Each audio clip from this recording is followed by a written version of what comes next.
دریا بار کی شہزادی کی کہانی۔ تو سن اے بادشاہ وقت کہ دریا بار انعام کے ایک جزیرے میں ایک عظیم شہر آباد تھا۔ وہاں ایک نیک دل اور بہادر بادشاہ حکومت کرتا تھا، لیکن ایک بات تھی جو اسے ہمیشہ اداس رکھتی، اسے اولاد نہ تھی۔ وہ دن رات رب کے حضور اولاد کی دعا کرتا رہتا۔ آخر کار برسوں کی دعاؤں کے بعد اللہ نے اسے ایک بیٹی عطا کی جو میں خود ہوں۔ شروع میں میرے والد کو افسوس ہوا کہ بیٹا نہ ہوا، لیکن پھر وہ بہت خوش ہوئے اور انہوں نے مجھے پڑھنے لکھنے، درباری آداب، بادشاہی طریقے اور تاریخ کی تعلیم دلائی تاکہ میں ان کے بعد سلطنت سنبھال سکوں۔ ایک دن وہ شکار پر گئے، ایک جنگلی گدھے کے پیچھے بہت دور نکل گئے، یہاں تک کہ شام ہو گئی اور وہ اپنے ساتھیوں سے بچھڑ گئے۔ تھکے ہارے ایک درخت کے سائے میں بیٹھے کہ اچانک جنگل میں ایک روشنی نظر آئی۔ وہ سمجھنے لگے شاید کوئی بستی ہے، چلو رات وہیں گزاری جائے۔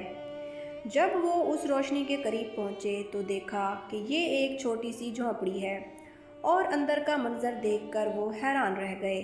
جھونپڑی میں ایک حبشی دیو سا شخص بیٹھا تھا جو دیکھنے میں شیطان لگتا تھا۔ اس کے سامنے بڑے بڑے مٹکے شراب سے بھرے تھے۔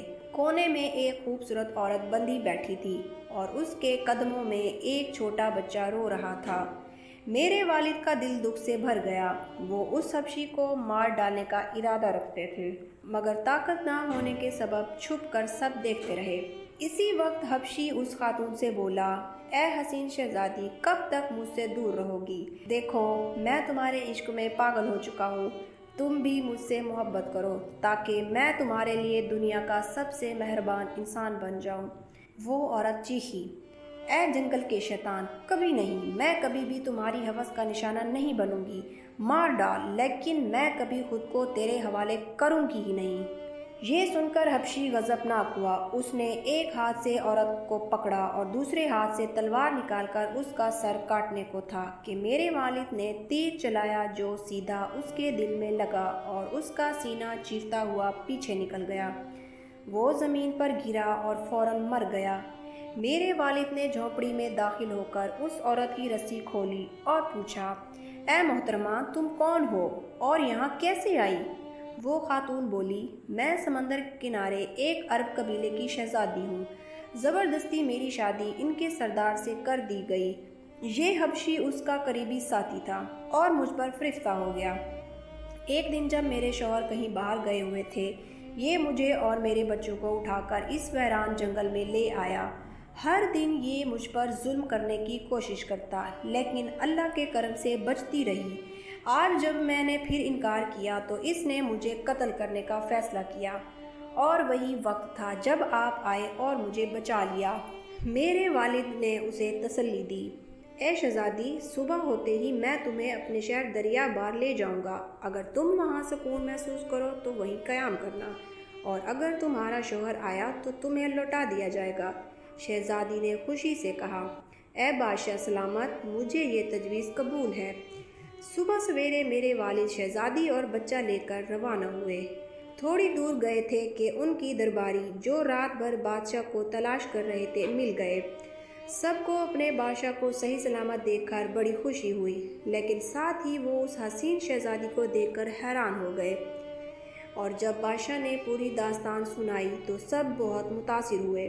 بادشاہ نے اپنے شہر پہنچ کر شہزادے کے لیے ایک شاندار محل بنوایا۔